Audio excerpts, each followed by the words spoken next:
เป็นหยังคือผ้าเห็ดผ้าป่าโบราณในวันที่1ของทุกปีในวันที่31จังสิจะเป็นมื้อเฮามาร่วมตัวกันเพื่อสิได้วางผ้าไว้แต่วันที่31นี่แหละคือมื้อนี้แหละแม่นบ่มื้ออื่นวันที่32แม่นบ่วางผ้าผู้ใดเอาผ้ามาพร้อมแล้วบ่ต้องเอาไปถวายหลวงพ่ออยู่หั่นดอกพู้นเข้าป่าเลยที่นี่จุดหมายในการพาเหตุทุกคนที่หนึ่งว่าทุกคนมันเป็นหลงงมง่ายอยู่กับปีใหม่ไปอย่างทั้งเขาทั้งดาวมันแหละอย่างว่าปีใหม่ปีเก่าผ่านไปยังโง่ยังเขาเออดาวก็ตกต่ำอย่างว่ายังมีความคิดตกต่ำอยู่ยังพากันไปกินเหล้าเมายาเฉลิมฉลองว่าจะของมีอายุยืนไปอีกปีหนึ่งสั่นเนาะอยู่ในเฮาหาจังหวะและโอกาสให้ทุกคนนะมาทำกรรมดีทำความดีสิบดีก็ว่าในการที่สิไปฉลองอีหยังกันไปตูดคุไปตีปงปงเพลงยิ่งปงปังๆนี่ยังแหละนี่ก็คือดึงคนเขามาสู่การทำคุณงามความดีนะครับตลอดปีที่เฮาเริ่มต้นมาตั้งปีวันที่ปีวันที่1ของปีที่แล้วจังซี่นะไหลมาจนถึงสุดท้ายก็จะให้คู่คนรวมทำบุญชำระบางที่เฮาก็ได้ทำกรรมบ่ดีหลายอย่างเรียกว่าชำระใจในการได้ยินหรือฟังธรรมนำแน่แล้วก็ชำระหนี้หรือบางอย่างเฮาอาจจะไปเอาของสงฆ์จากธรณีสงฆ์โดยบ่ได้ตั้งใจเจตนาอันใหญ่อันนึงก็คืออยากให้ทุกคนชำระหนี้สงฆ์หรือธรณีแผ่นดินสงฆ์บางทีเฮาก็บ่ได้ตั้งใจไปเอาหรือตั้งใจเอาก็แล้วแต่ทุกปีในวันนั้นเฮาก็สร้างพระองค์หนึ่งก็เป็นการเป็นเป็นอุเทสิกะเจดีย์เป็นเครื่องระลึกนึกถึงพระพุทธเจ้าเป็นองค์แท่นในการชำระหนี้สงฆ์ที่เฮาจำบ่ได้ว่าเอาเงินไงนั่นแหละได้อุทิศบุญให้แก่ญาติๆมีมารดาบิดาเป็นต้นคือเฮ็ดพระจำลายสงฆ์ทุกคนอาจจะบ่ทันได้เห็นพูนเอาไว้พุ่นเขาจะเอิ้นกันว่านาธรรมหม้องสำหรับเฮาสิเผาคนตายคนตายพูนเอาไว้พุ่นเด้อผู้ใดอยากเห็นก็ไปเบิ่งอยู่พุ่นถามกันเอาอยู่ไสเขาเอิ้นธรรมอยู่ไสมันบ่แม่นธรรมดอกต้องพากันเว้ากันซื่อๆนั่นแหละเพื่อสร้างพระชำระอานิสงส์1อุทิศบุญให้แด่คุณมารดาบิดาญาติสายโลหิตครูอาจารย์ตลอดทั้งญาติเจ้ากรรมนายเวรและสรรพสัตว์นั่นเองและให้ทุกคนมาชำระจะเป็นทั้งรูปธรรมวัตถุต่างๆเฮาอาจจะเคยจุดดอกไม้ธูปเทียนน้ำวัดน้ำว่าต่างๆใส่น้ำใส่ไฟฟ้าซุมื้อนี้ก็มาร่วมตัวกันเพื่อสิชำระให้ตามเพิ่นว่าหน้าตัก4ศอกขึ้นไปหมายถึงว่าหนี้เก่าทั้งหมดที่ทำมาแล้วอะไรก็ช่างหายหมดแต่ว่าอย่าทำอีกถ้าทำอีกเขาจึงชำระอีกนะเข้าใจบ่ล่ะถ้าเฮ็ดอีกเฮาก็เฮ็ดใหม่หมายถึงเฮาก็ชำระอีกมันก็บ่เลย4ศอกอยู่บ่สำนักองค์ขาวใหญ่นั่นแหละสำคัญเบิดนี่แหละสำองค์ขาวใหญ่อันนั้นล่ะเฮาก็ให้มันเลยได้เลยบ่เฮ็ดอีกคือการชำระหนี้สงฆ์เพราะหมู่สงฆ์เกิดขึ้นได้ก็เพราะว่าพระพุทธเจ้านั่นแหละถ้าบ่มีพระพุทธเจ้าก็บ่มีพระสงฆ์ถ้าบ่มีพระพุทธเจ้าธรรมถึงแม้ว่ามันสิมีอยู่เป็นปกติมีตลอดกาลทุกเมื่อเป็นอาการลิโกไร้การไร้เวลาบ่ได้ขึ้นครับ ว่าองค์นั้นองค์นี้แต่ว่ามันมีแบบนั้นแต่เพิ่นเป็นผู้ไปค้นพบคนเห็นคนเพิ่นจึงนำความจริงนี้ออกมาแสดงแผ่นดินธรณีสงฆ์และหมู่พระสงฆ์เกิดขึ้นมาได้เพราะว่ามีพระพุทธเจ้าถ้าบ่มีพระพุทธเจ้าเกิดขึ้นมาบ่ได้มันบ่มีผู้พาเฮ็ดพุทธเจ้าเฮาเป็นผู้นำเป็นผู้พาเฮ็ดก็เลยระลึกนึกถึงเพิ่นเฮ็ดเป็นวัตถุธาตุดินน้ำไฟลมประกอบกันขึ้นแทนองค์พระพุทธเจ้านั่นแหละหมายถึงว่าทุกอย่างก้าวหรือทุกแผ่นดินทุกวิหารพวกนี้แหละศาลาโรงธรรมต่างๆโรงครัวต่างๆกุฏิต่างๆก็เกิดขึ้นจากเพิ่นนั่นแหละก็เลยระลึกนึกถึงบุญคุณอันหนึงก็แม่นสำระในสงฆ์แล้วก็รวมพากันทำกรรมดีมั่งอย่าไปทำกรรมบ่ดีหลายฉลองกินเหล้าเมายาบางทีก็ฆ่ากันตายเองในงานนั่นแหละบางทีก็เมาเลยหนีไปลดของตายทั้งไม่อีกยิ่งกันตายอยู่ทั้งไม่อีก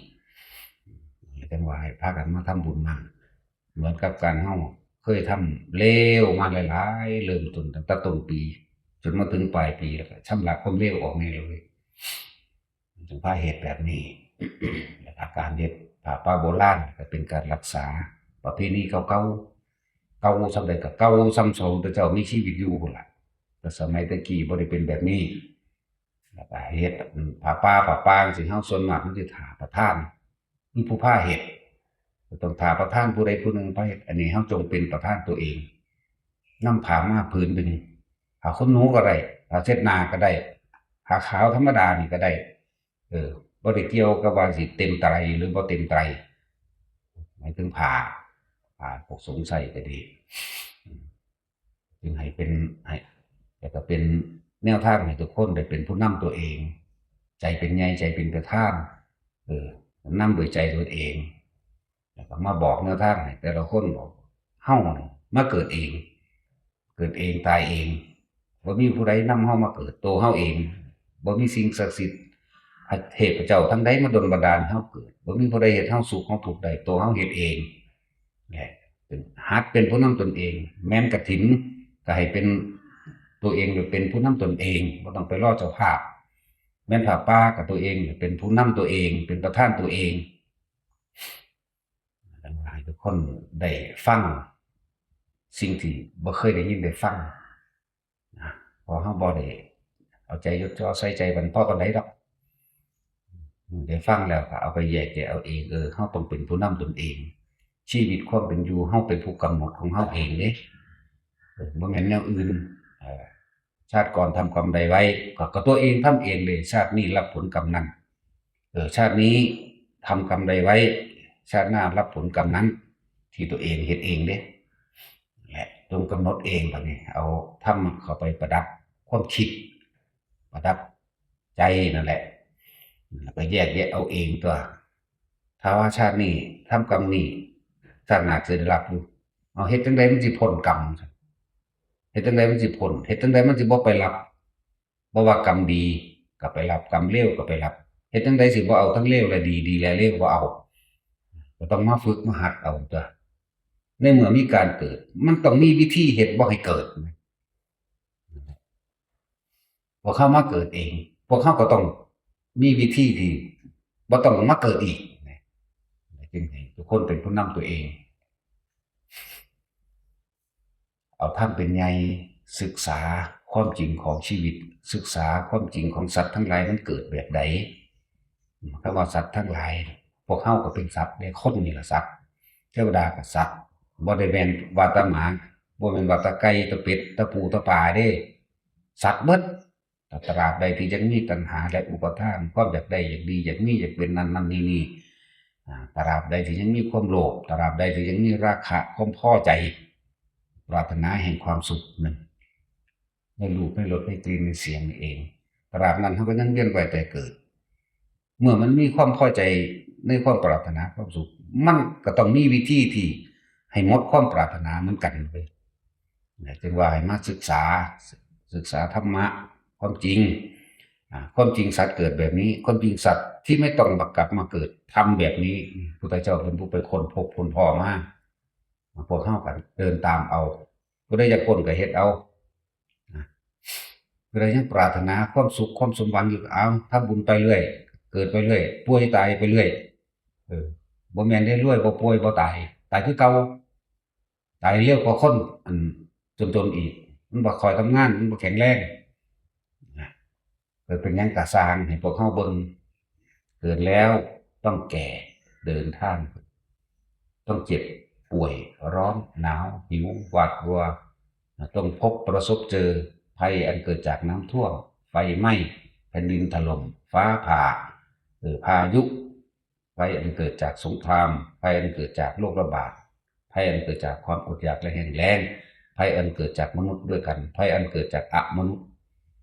ษย์มีหยังงูเสือพวกนี้สิเข็บมันงอดอันนั้นตอดเจ็บตอดตายนั่นแหละมนุษย์คือหยังพูดผีปีศาจก็ว่าไปนี่แหละมีแต่เกิดมามีแต่สารพัดภัยเด้แต่พวกเขามีชีวิตคอยรอประคองตัวเองได้มาได้เพราะว่าพวกเขาเป็นยังพ่อมีบุญกุศลอยู่ในการบ่ให้เฮาเป็นอันตรายถึงขั้นว่าตายไปก่อนที่สิได้ทำยังพ่อมีอยู่ทีนี้เอาสิ่งที่มีอยู่คือบุญกุศลที่มีอยู่ต่อมันต่อบุญต่อกุศลต่อมันไปจนกว่ามันจะเห็นทางเมื่อเห็นทางก็เดินตามทางคนออกจากการเวียนว่ายตายเกิดทางคนออกจากกรรมดีเฮาก็ไปรับส่วนที่ดีแต่ว่าเฮาก็เกิดอยู่หั่นกรรมเลวเฮาก็ไปรับส่วนที่เลวพวกเจ้าคิดเบิ่งเด้อเวลาความทุกข์จริงๆมันเกิดขึ้นจากสาเหตุคือความคิดซะก่อนเด้คิดไปไสคิดไปหม้องมันบ่พอใจหม้องมันบ่ได้ดังใจนั่นแหละตัวทุกข์ก็เลยตัวเหตุมันเกิดคักๆก็คือความคิดนั่นแหละใจเป็นไงใจเป็นประธานแต่ว่าภาษาให้พวกเจ้าเข้าใจง่ายๆ10 ปีแล้วเคยทะเลาะเบาะแว้งกันอาฆาตบาดหมางกันคิดไปถึงเมื่อไหร่โมโหขึ้นทันทีสูงขึ้นอย่าไปแก้แค้นอย่าไปฆ่านั่นถูกคือเก่าเนี่ยในเมื่อตัวใจตัวจิตตัวคิดผ้าสุขมั่งผ้าทุกข์มั่งต้องมีอันบ่สุขบ่ทุกข์เสียเลยต้องมีก็คิดค้นหาวิธีหาทางมันเหมือนกันจนเมื่อเห็นทางแล้วนั่นแหละปฏิบัติเอาจังสิว่างพ้นออกจากการเกิดเฮาบ่ต้องเกิดมาป่วยมาไข้มาร้อนมาหนาวมาหิวมาปวดหัวปวดแขวพวกผู้หญิงทั้งหลายปวดผู้ชายจังไข้นี่บ่หลายปวดเท่าผู้หญิงมีโรคหลายกว่าผู้ชายเด้อมันมีมดลูกมันมีนมมะเร็งในมดลูกมะเร็งในเต้านมเป็นซีสเป็นเซิร์ชอิหยังก็ว่าไปเนาะนั่นแหละหังเป็นตาสลดตังเวรแล้วผู้หญิงมีภาระมากจุกๆจิกๆยิ่งกว่าผู้ชายอีกผู้หญิงหังเป็นตาเห็นทุกข์ได้เร็วน้อมนำเข้ามาประสบการณ์ชีวิตของเจ้าของเองนั่นแหละคือธรรมะคือชีวิตจริงของเจ้าของเองนั่นแหละเกิดมานี่เฮาป่วยจักเทื่อแล้วชื่อก็บ่ได้หิวบ่ร้อนบ่หนาวบ่เจ็บท้องปวดหัวบ่เวลาความเฒ่าความชราแขวขอนแขวโลนหัวงอกผมร่วงเฮาบังคับมันได้บ่ได้เลยนั่นแหละเพิ่นถึงว่าให้เฮาพวกเห็นความจริงแหน่ความจริงเกิดแล้วต้องแก่ต้องเจ็บความจริงเกิดแล้วต้องสุดท้ายก็ชราความจริงก็คือสุดท้ายแล้วคือตายนี่เป็นสิ่งที่เฮาหนีบ่ได้เลยแล้วเฮาสิอยากเฮาสิหวาดหวั่นครั่นครามเฮาสิย้านเฮาสิหาวิธีหลบหนีการตายนี่สิหลบหนีอยู่ไสมันจังสิพ้นแหละฟังธรรมเพิ่นแนะนำแล้วน้อมเข้ามาแล้วก็ยอมรับมันยอมรับว่าเกิดแล้วก็ต้องแก่ต้องเจ็บต้องปวดต้องป่วยต้องหิวต้องร้อนต้องหนาวบางคนก็ตายโดยบ่ครบอาการ32แขนขาบ่ครบก็มีเกิดอุบัติเหตุบางคนก็ทุพพลภาพบางคนก็เป็นอัลไซเมอร์บางคนก็เป็นพิการ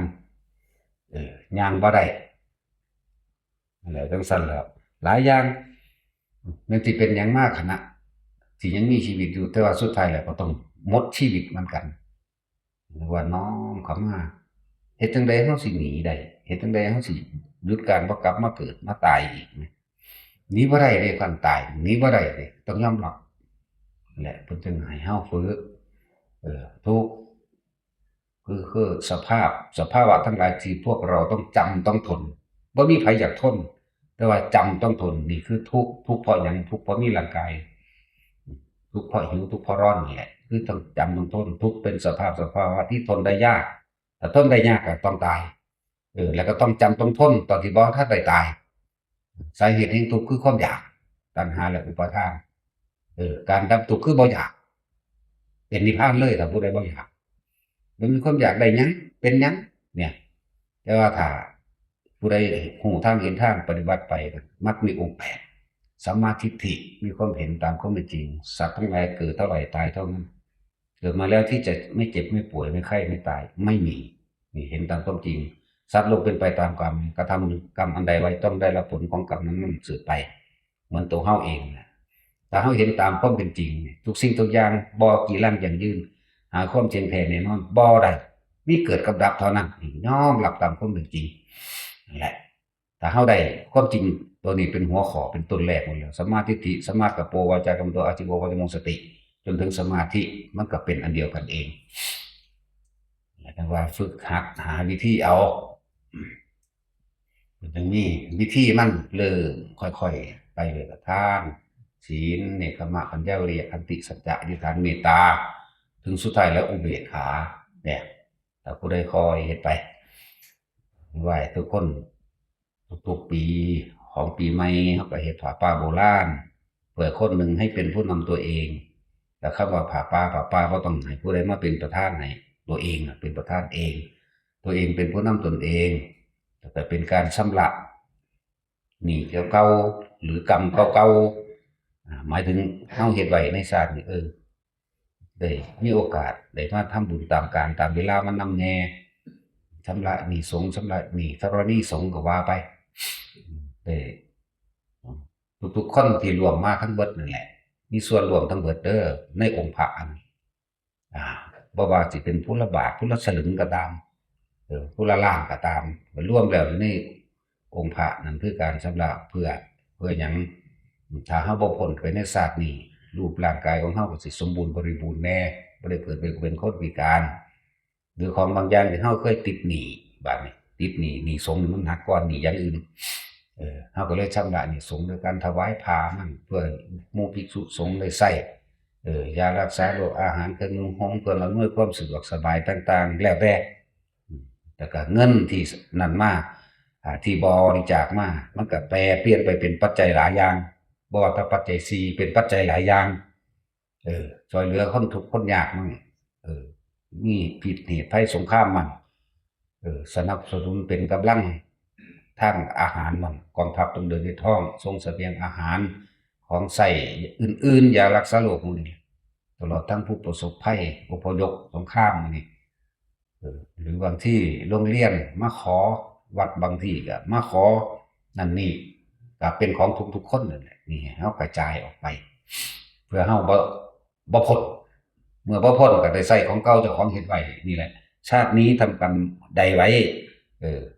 ชาติหน้ารับผลกรรมนั้นถ้ามันบ่พ้นก็ไปใช้ของเก่าเจ้าของนี่แหละที่เฮ็ดไว้นั่นแหละแต่เฮาบ่เคยเฮ็ดไว้คือเฮาเห็นคนทุกข์คนยากคนที่บ่มีหยังเลยบ่ต้องเว้าถึงเรื่องอนาคตบ่มีก็แล้วกันแค่ให้กินแต่ละมื้อนี่ก็เหมือนมื้อก็ได้กินบางมื้อก็บ่ได้กินเพราะว่าเขาบ่เคยทำไว้เขาบ่เคยทานเฮาเหลียวเบิ่งเฮาก็เหลียโตนอยู่ดอกแต่ว่าบ่ซอยมันสิมีเครื่องกั้นนั่นแหละนี่แหละเรื่องของกรรมมันลึกลับอยู่ในนี่มีเครื่องกั้นไว้เหลียโตนแต่ว่าหั้นบ่ซอยผู้ใดก็เหลียวเห็นผู้ใดก็เหลียวเห็นแต่ซอยบ่ได้หรือบ่จักซอยมันยังมีดอกแนวเฮ็ด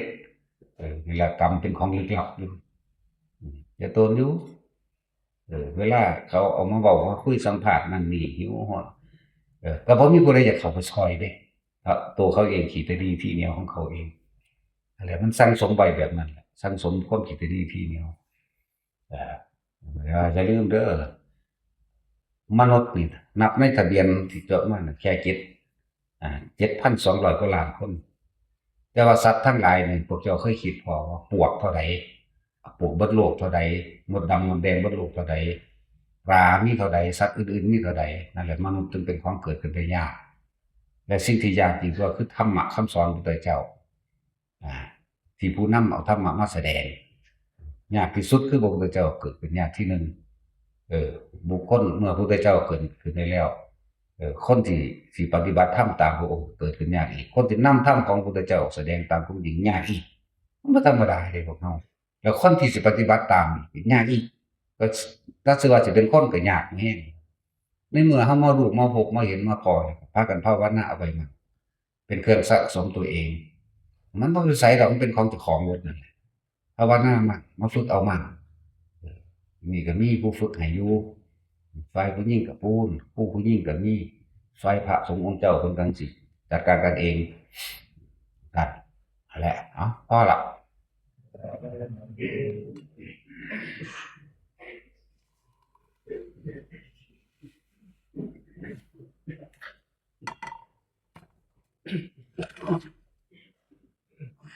Yeah.